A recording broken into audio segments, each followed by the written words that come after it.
Bapak-bapak, ibu-ibu, saudara-saudara kaum muslimin rahimakumullah.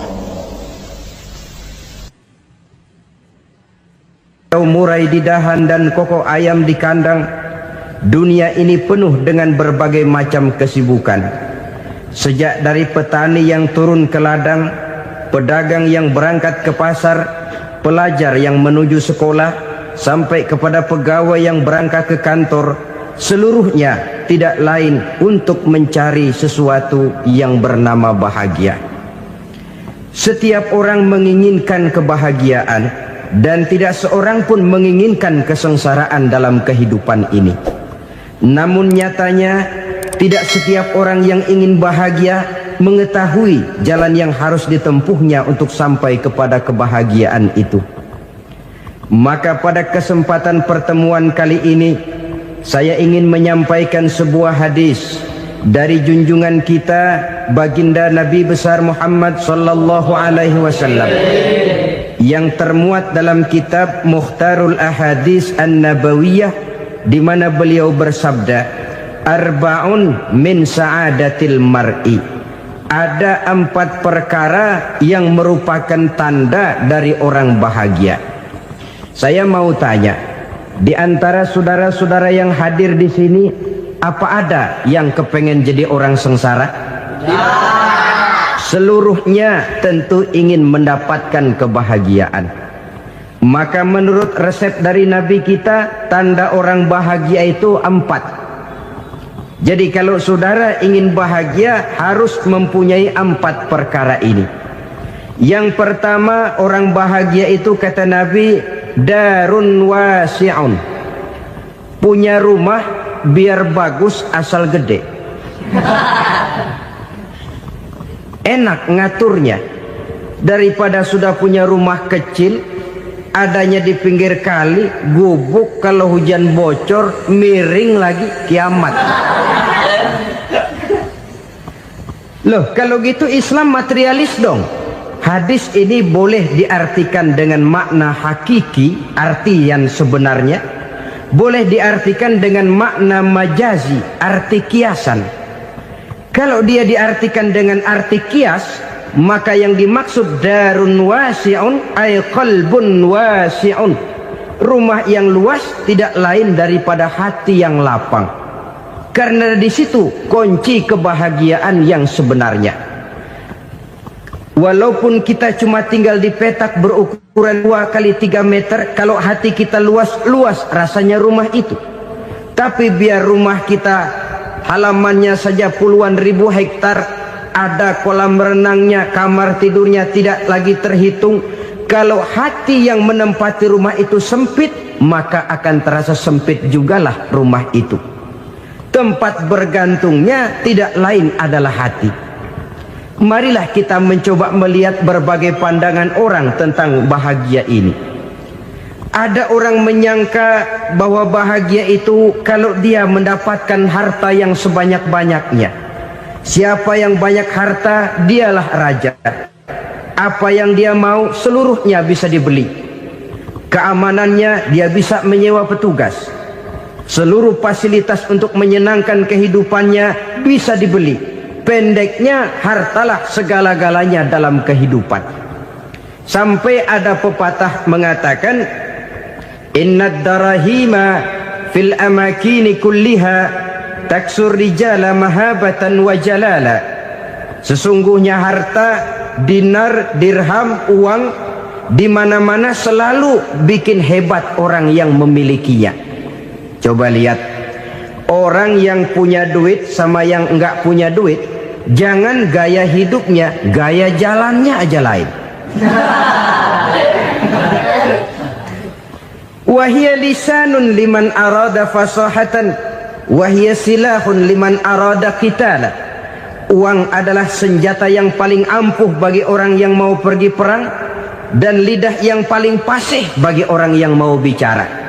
Kalau bicara dengan lidah macet, cobalah bicara dengan harta, lancar. Sampai ada pepatah demikian, segalanya bisa diatur dengan harta. Maka di kalangan orang yang berpandangan semacam itu, seluruh kegiatan hidupnya hanya terfokus kepada bagaimana mengumpulkan harta yang sebanyak-banyaknya. Tidak peduli halal haram, tidak kenal sore pagi siang dan malam, tidak sempat sujud, jauh dari agama, jauh dari kehidupan yang bersifat ruhaniyah, jauh dari Allah dan sebagainya. Sampai dalam Al-Quran dikelompokkan dalam kelompok yang dinamakan lumazah. Allazi jama'a malahu wa 'addadah yahsabu anna malahu akhladah. Mereka mengumpulkan harta sebanyak-banyaknya dan menyangka bahwa harta yang banyak itu dapat mengekalkan hidupnya, mengekalkan kekayaannya, mengekalkan kebahagiaannya. Saudara hadirin yang berbahagia, kalau pandangan hidup ini benar, artinya kalau harta memang merupakan satu-satunya hal yang dapat membuat orang bahagia, tentu di rumah mewah tidak akan pernah ada tangis derita. Tentu di satu tempat di mana fasilitas hidup serba menunjang tidak ada yang namanya penderitaan. Tapi suka dan duka, sedih dan gembira, senyum dan tawa adalah milik setiap orang, baik dia punya harta maupun dia tidak punya harta. Nyatalah bahwa harta semata-mata bukan merupakan jaminan bahwa orang akan bahagia, walaupun tanpa harta orang sulit untuk bahagia. Saya mau cerita, ada orang super kaya, namanya Aristotle Onesimus, raja tanker Yunani. Dia punya kapal tanker saja konon sampai 11 banyaknya. Punya perusahaan penerbangan yang disebut Olympic Airlines. Punya hotel di berbagai kota besar di dunia ini, sejak dari New York, London, Paris, Rome dan sebagainya. Bahkan punya pulau yang dia namakan Pulau Scorpio. Ini kan namanya sudah kaya nggak tanggung-tanggung, punya pulau. Nah, dia punya 2 orang anak, yang satu laki-laki namanya Alexander, yang satu perempuan namanya Maria Onesimus. Seluruh harapannya tertumpah kepada anak lakinya Alexander ini, yang akan meneruskan usahanya, meneruskan kekayaannya, meneruskan dinastinya. Apa yang terjadi? Ternyata anak yang dia harapkan yang bernama Alexander ini mati muda dalam kecelakaan pada waktu dia olahraga. Apa olahraganya? Namanya olahraga anak orang kaya, golongan jet set. Olahraganya olahraga pesawat terbang. Jatuh, ya nggak kapungut, habis mati. Tinggal satu anak perempuannya, Maria Onesimus. Tapi anak perempuan ini juga malah urakan. Terakhir dia pacaran, bahkan kemudian kawin sama orang Rusia. Rupanya Aristotle Onesimus ini broken. Kekayaannya yang berlimpah ruah, perusahaannya yang begitu banyak, siapa yang akan meneruskan? Siapa yang akan menggantikan? Sampai kemudian dia mengurung diri di Pulau Scorpio dan mati di sana secara mengenaskan. Seorang multijutawan, seorang yang super kaya, mati menyendiri di pulau sepi. Ibarat kata pepatah, anak ayam mati di lumbung. Bukan kekurangan makanan, keurugan makanan. Begitu kehidupan Aristotle Onesimus.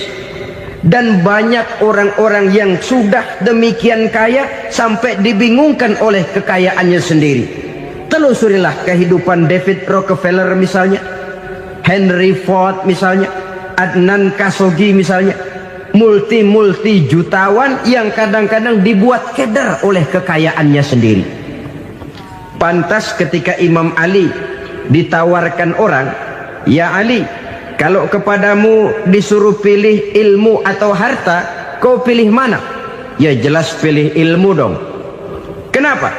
Pertama, ilmu kalau kita berikan kepada orang lain tambah. Tapi harta kalau kita berikan kepada orang lain kurang.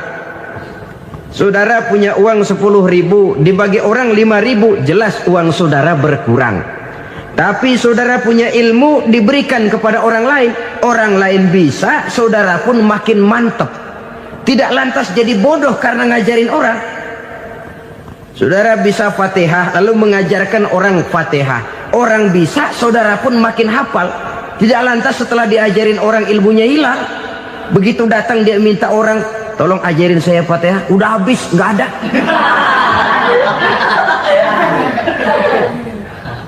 Yang kedua kata Imam Ali, ilmu menjaga kita. Kalau harta kita yang harus jaga. Makin banyak ilmu makin terpelihara diri seharusnya. Tetapi makin banyak harta makin bingung kita jaganya. Sampai kadang-kadang kalau perlu seluruh keliling rumah dipasangi alarm.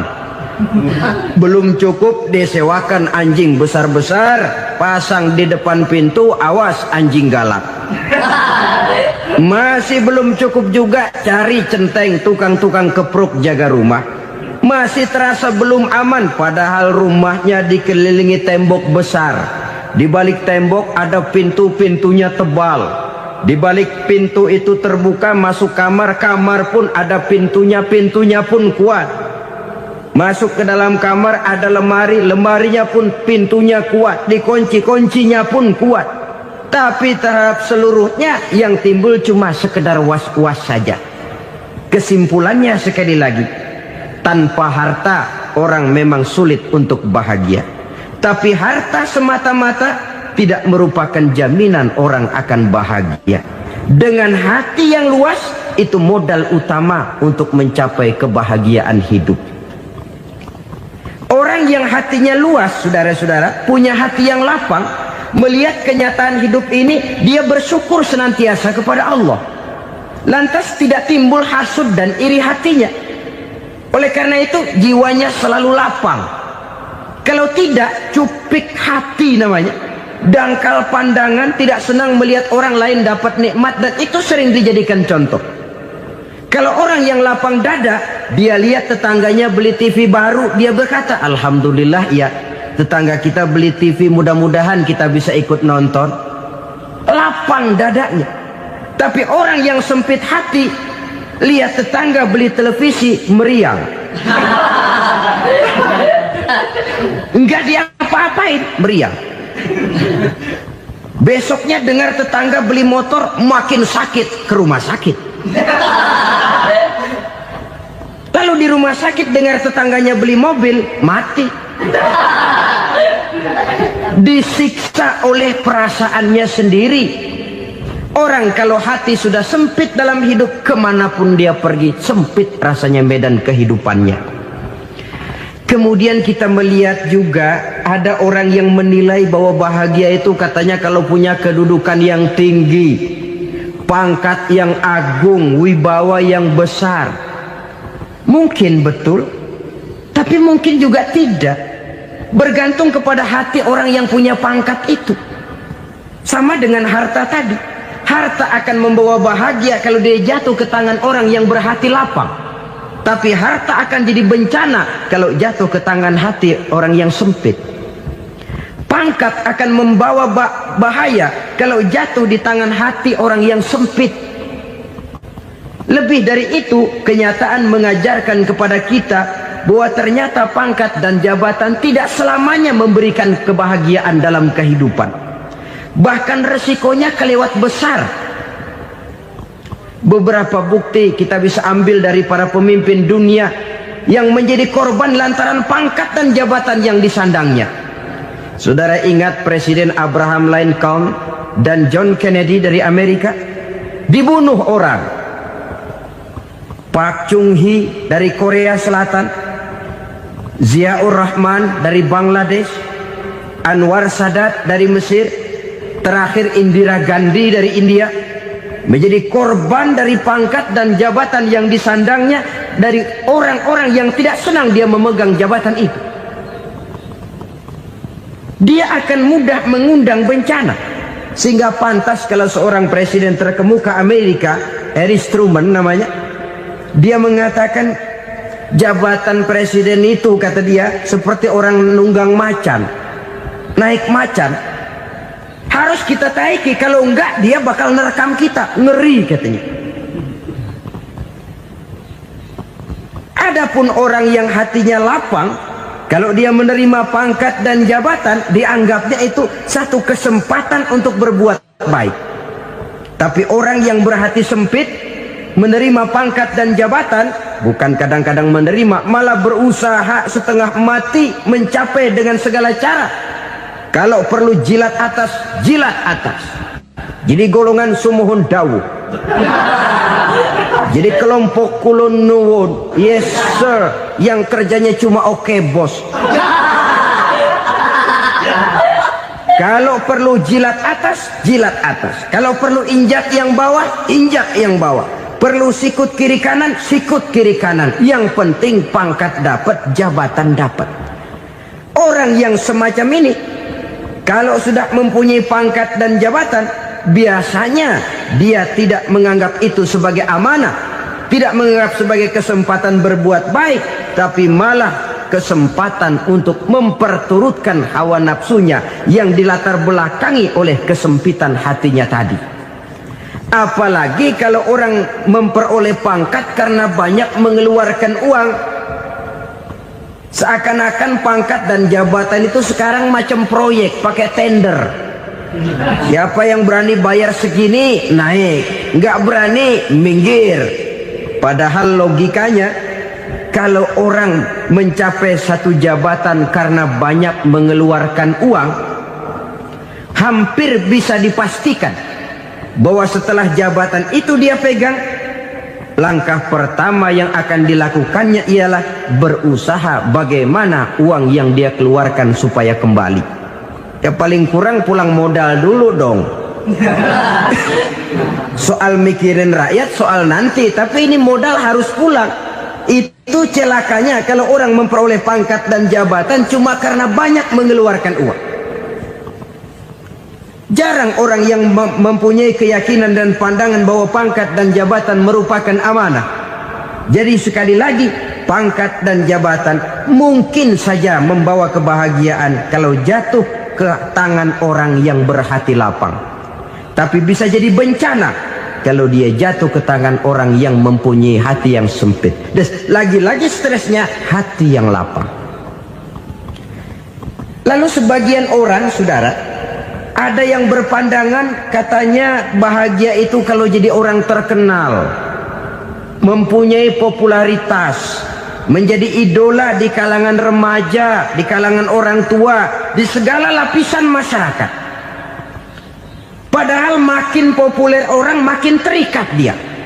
Ya kalau macam kita ini kan nggak punya nama, nggak populer, tengah malam buta mau nongkrong di warung Tegal aman.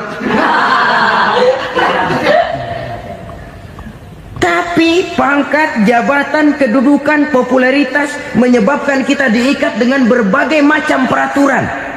Cuma mandi sama ke WC saja yang nggak dikawal.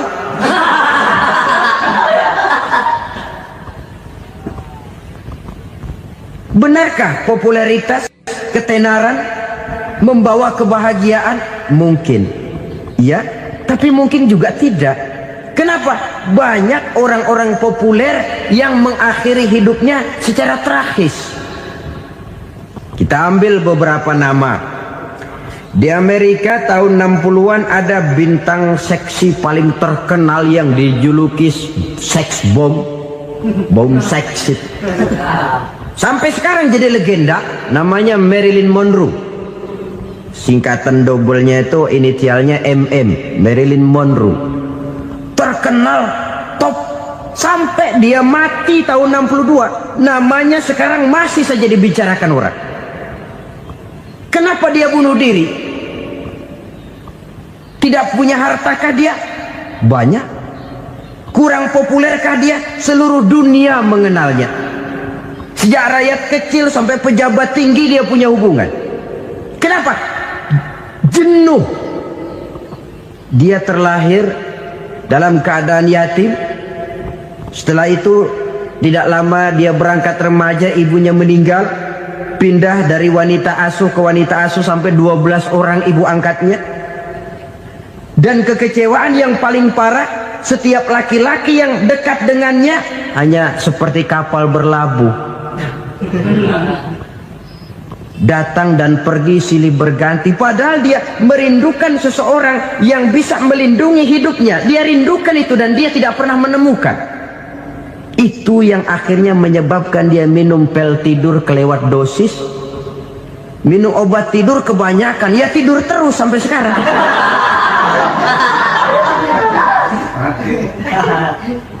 Dia mengakui, saya telah memiliki ketenaran, tapi saya tidak pernah hidup dalam ketenaran itu. Saya pandai main sandiwara, tapi saya ingin hidup dalam alam yang real sebagaimana umumnya orang. Itu yang dia rindukan.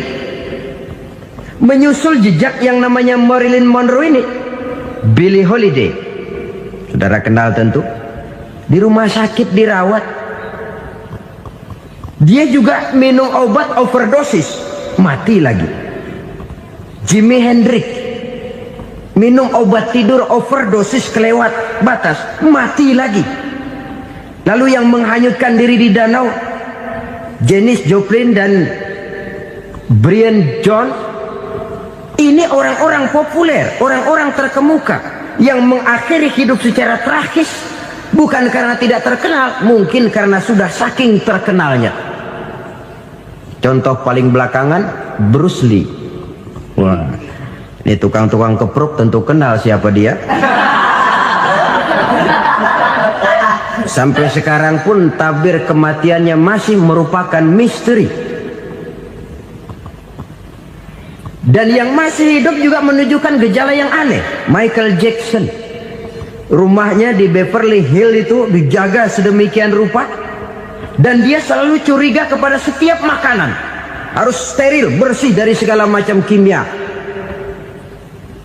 Kemana dia pergi, itu tukang-tukang kepruk sudah selalu menjaga dan mengawal, dan dia seakan takut menunjukkan mukanya yang asli. Hingga kalau tampil ke tengah di luar show, dia kadang memakai pakaian yang tidak menunjukkan dia yang sebenarnya, takut dikenali orang. Ternyata popularitas sering jadi momok yang meracuni kehidupan manusia. Oleh karena itu, benarlah junjungan kita pada saat beliau mengajarkan orang akan bahagia kalau dia mempunyai hati yang lapang. Nah, sekarang masalahnya untuk mendapatkan hati yang lapang, caranya bagaimana? Kita kembali kepada konsep Quran. Allah mengajarkan, ala inna bizikrillahi tatmainnul qulub.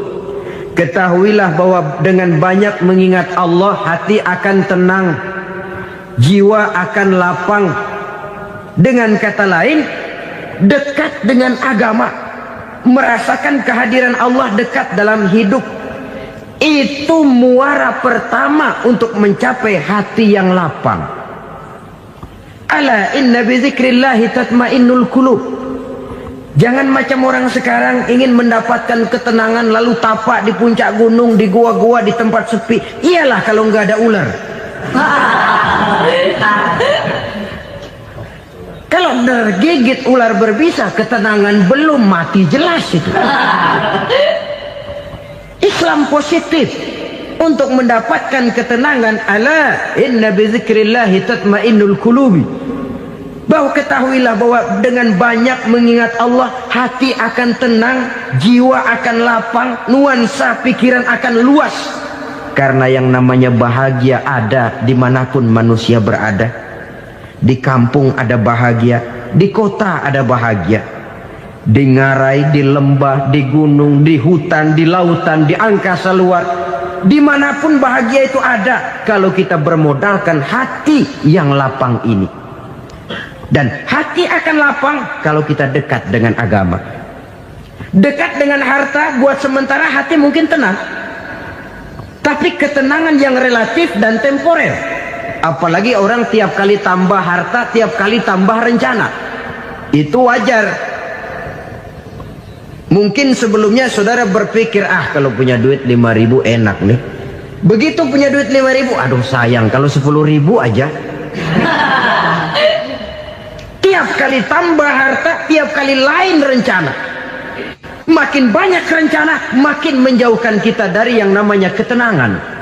Padahal ketenangan merupakan unsur utama untuk mencapai bahagia. Dan ketenangan itu bermuara dalam hati manusia. Tengoklah kehidupan ini.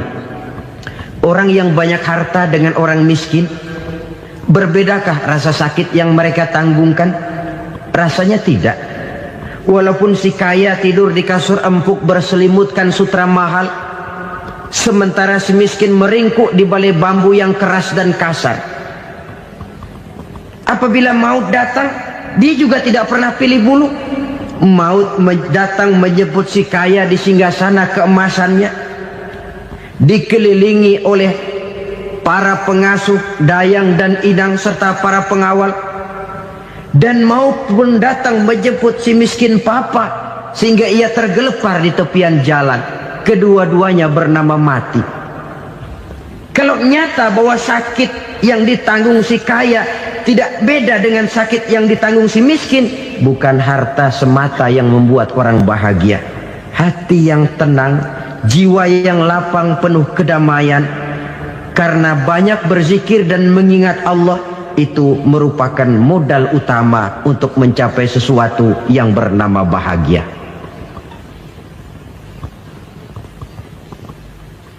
Saudara hadirin yang saya hormati, inilah yang pertama dari 4 ciri yang digambarkan oleh Nabi tentang tanda-tanda orang bahagia.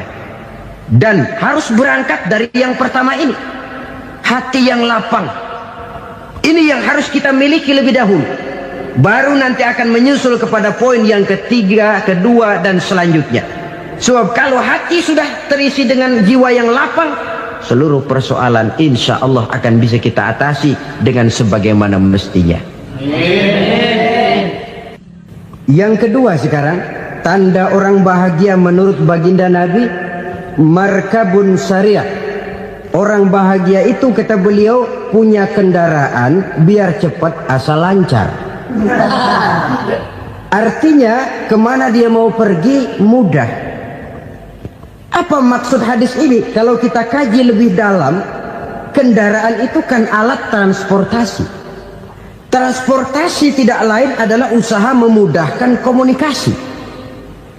Pindah dari situ kepada teori bahwa manusia adalah zon political, makhluk bermasyarakat yang tidak bisa memenuhi kebutuhan hidupnya secara sendirian. Kita memerlukan keberadaan orang lain dalam kehidupan ini.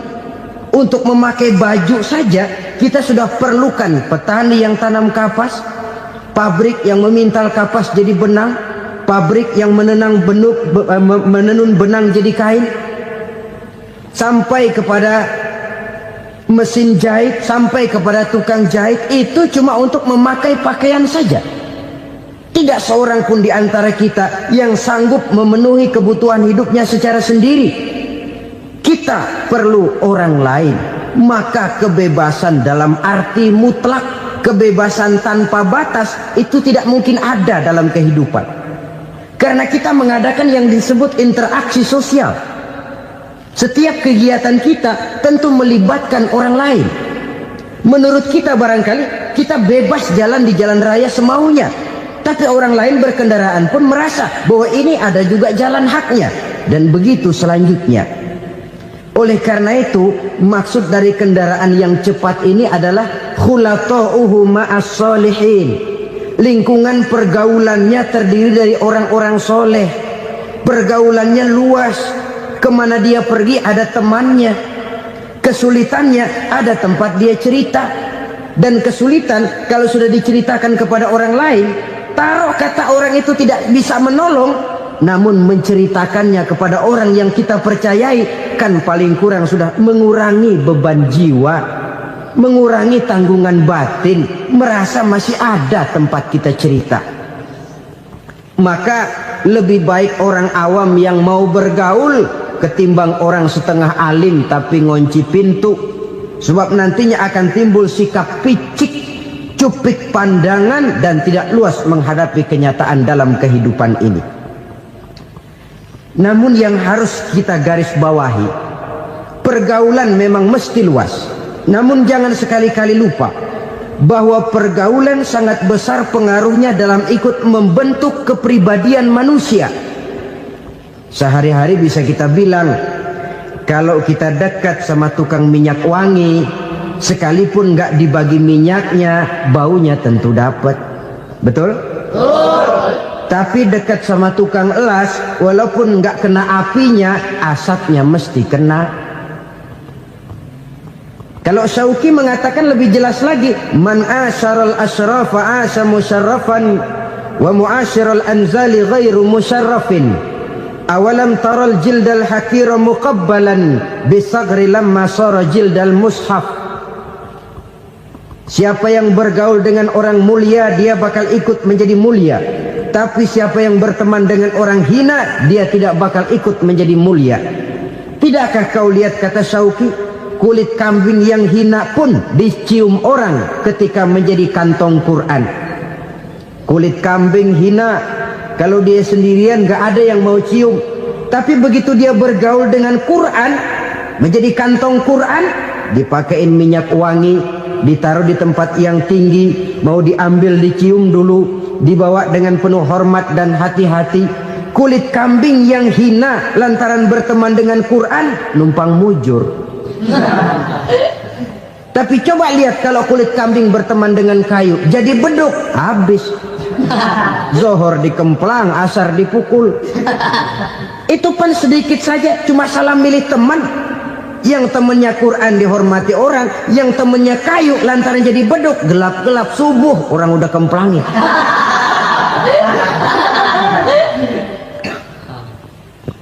Maka terutama kepada adik-adik remaja yang masih mencari identitas diri, yang ibarat kaset masih kaset kosong, mudah diisi oleh apapun, pandai-pandailah memilih teman dalam bergaul.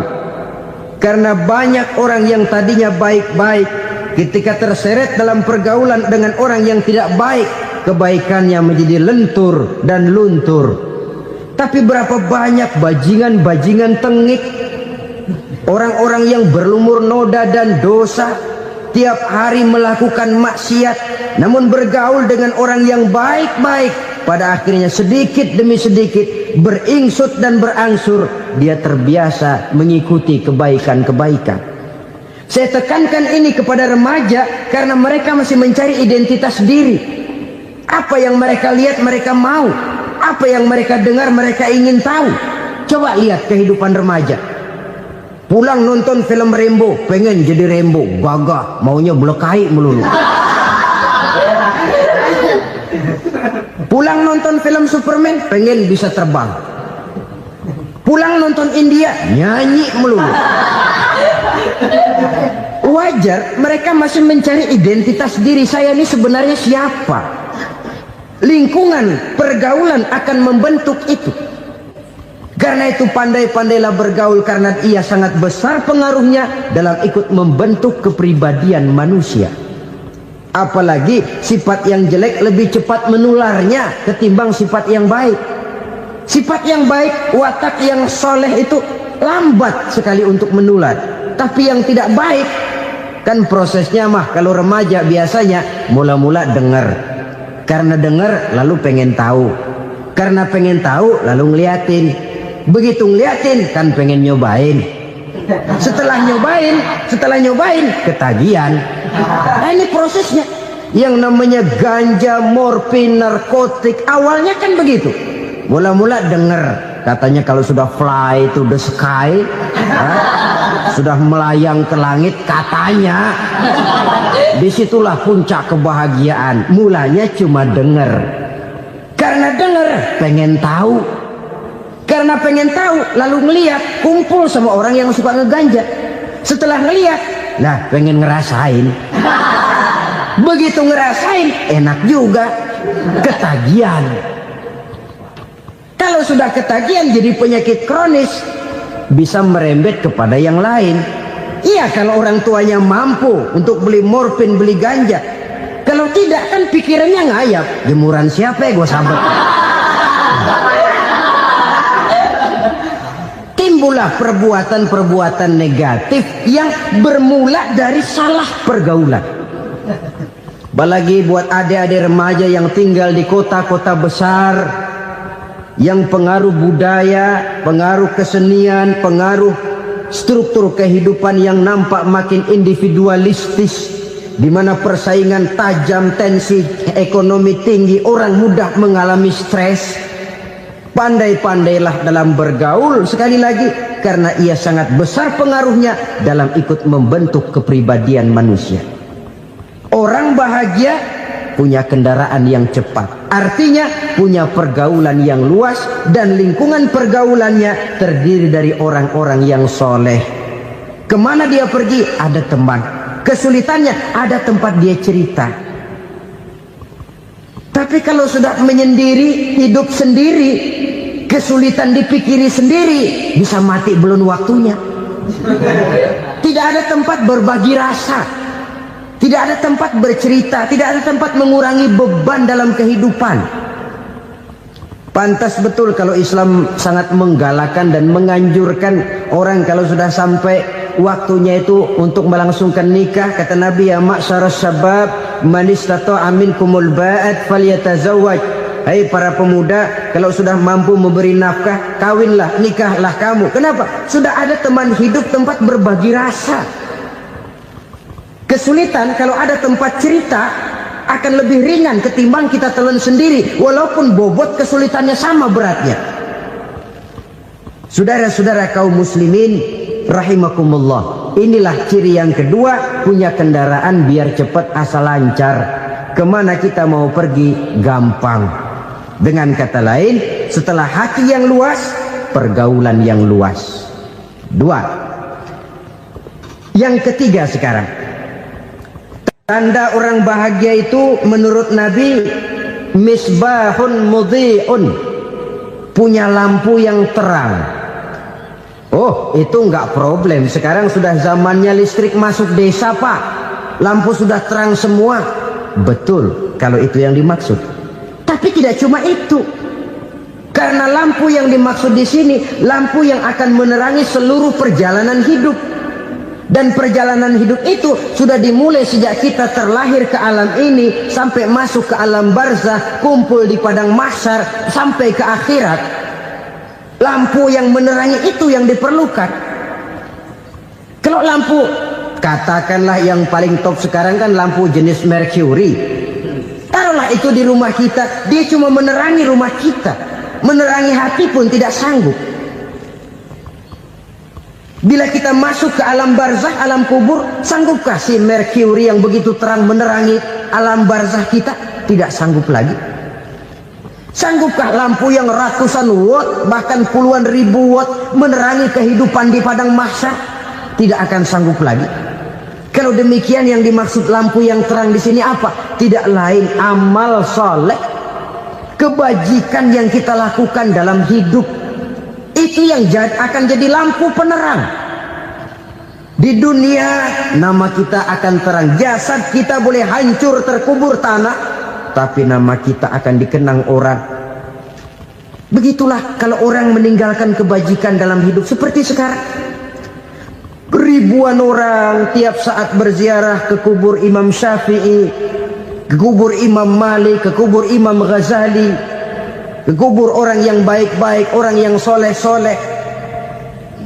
Kebajikannya yang ditinggalkan, yang mengukir namanya dengan tinta emas.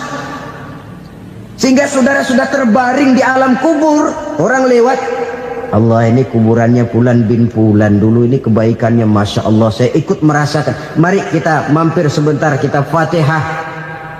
Mohon disampaikan Allah pahalanya kepada almarhum. Al-Fatihah. Itu kalau orang baik-baik. Lalu saudara tanya, Pak, orang mati dikirimin Fatihah apa nyampe pahalanya? Saya jawab, kalau saudara nggak percaya, mati dulu dah.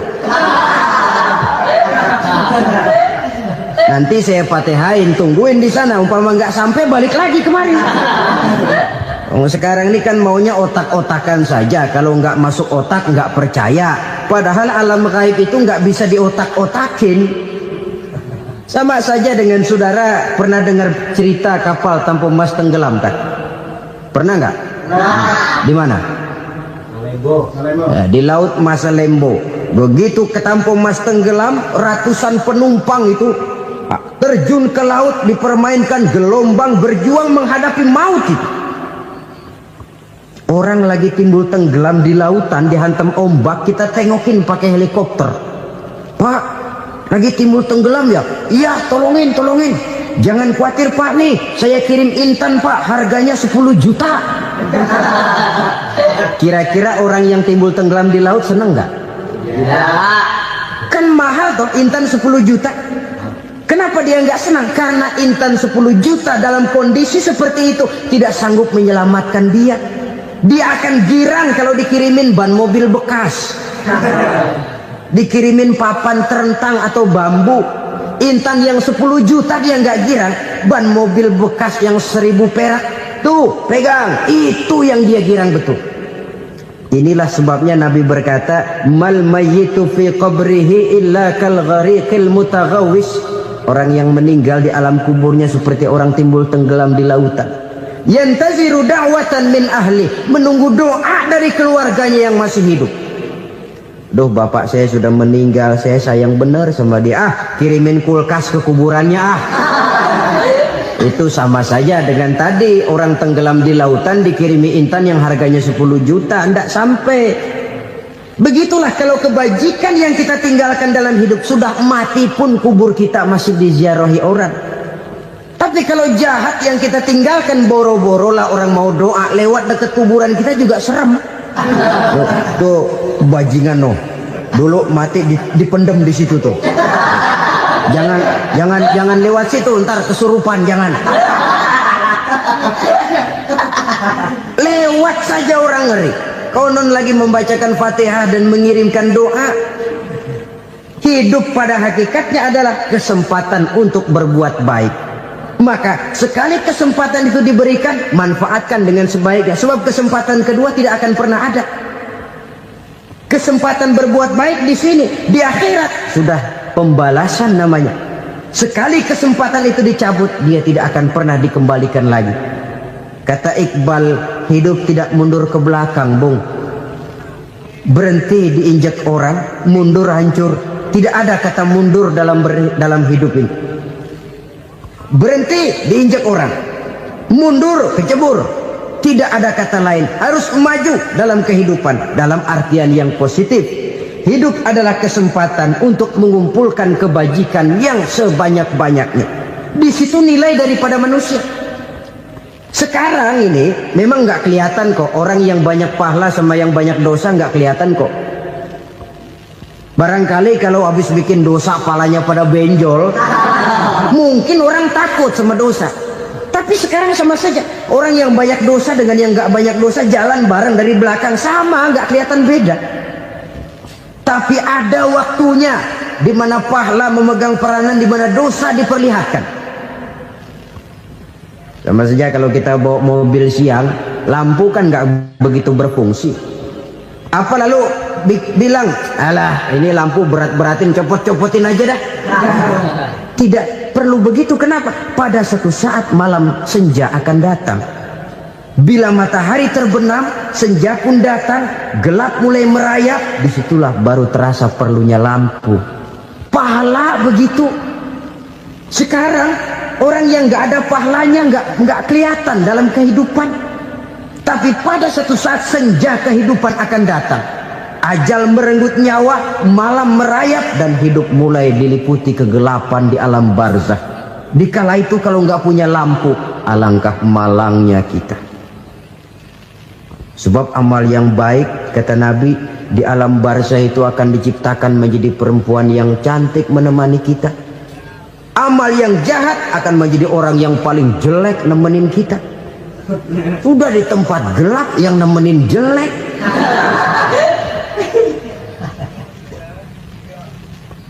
Kaum muslimin rahimakumullah. Kalau demikian masalahnya, tergantunglah kita pandai memanfaatkan waktu. Al-waktu kasayf, waktu itu cepat sekali. Yang namanya waktu itu tahu-tahu.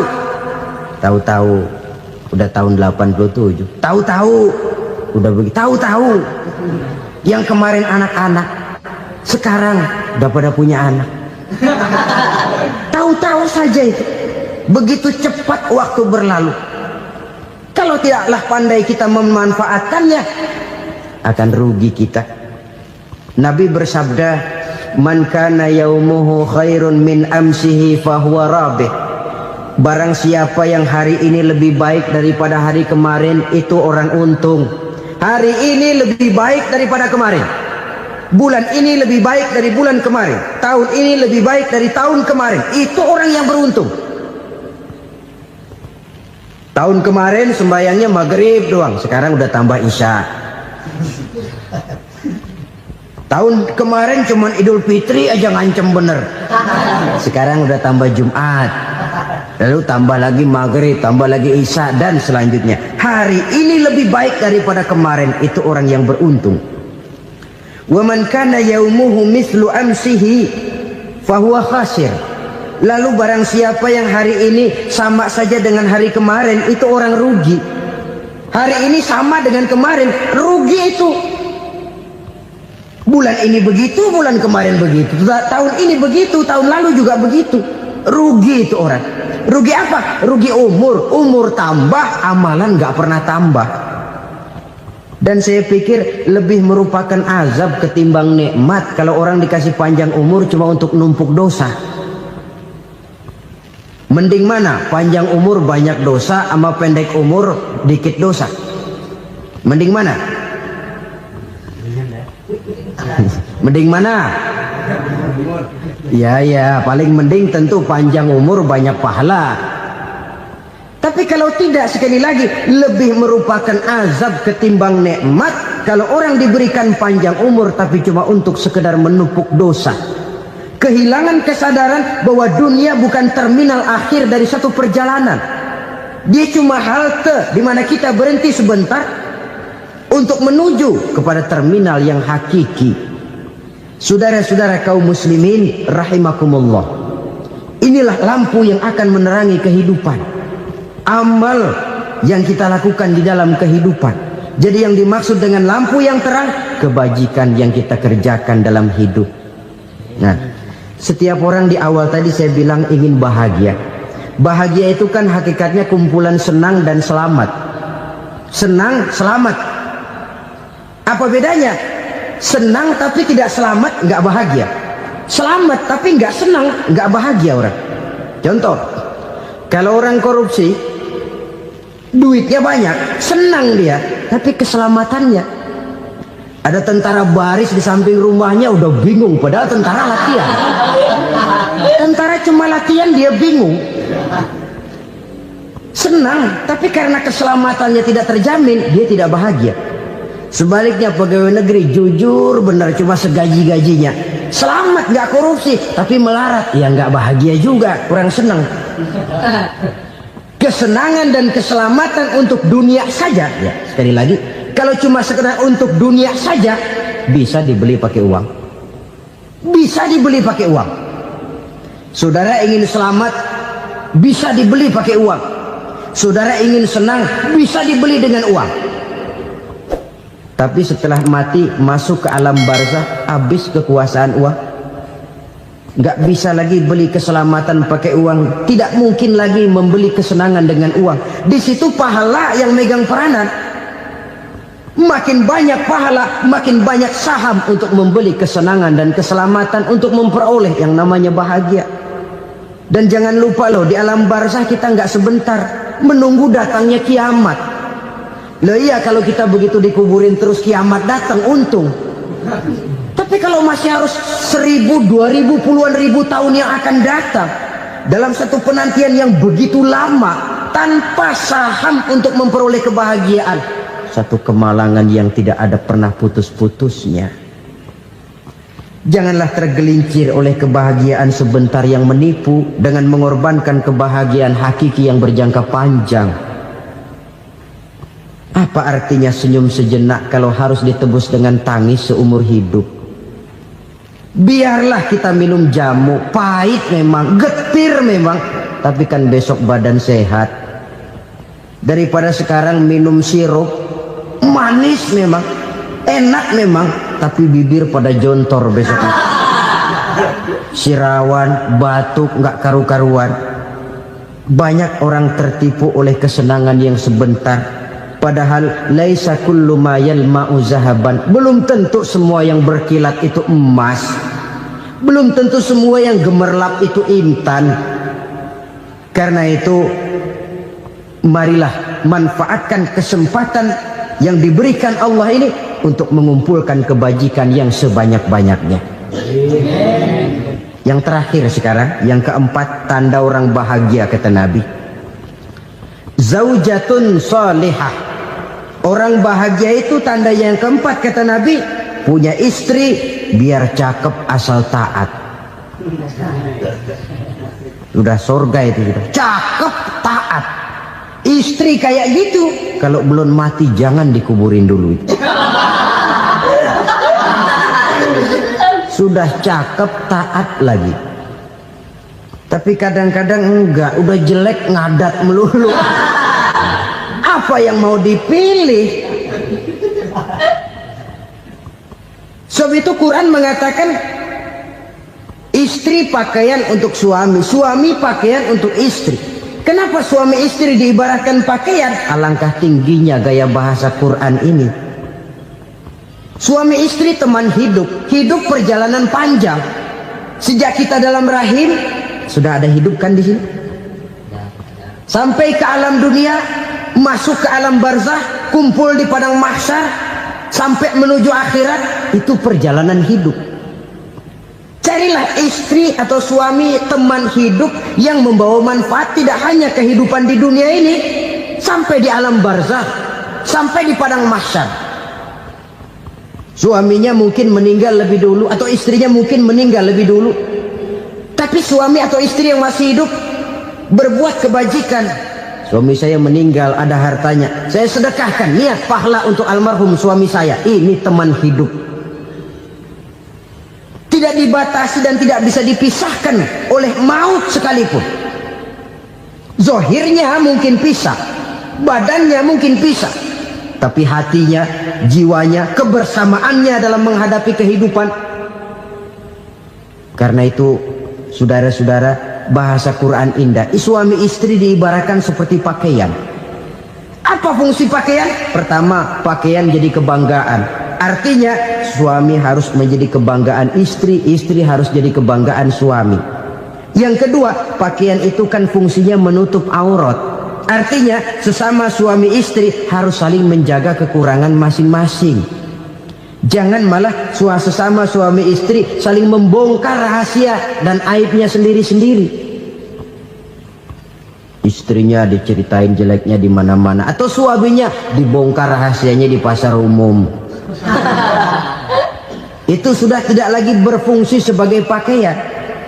Kenapa semua ini diperlukan? Karena kita menyadari bangsa yang baik terdiri dari masyarakat yang baik. Masyarakat yang baik merupakan susunan dari warga yang baik.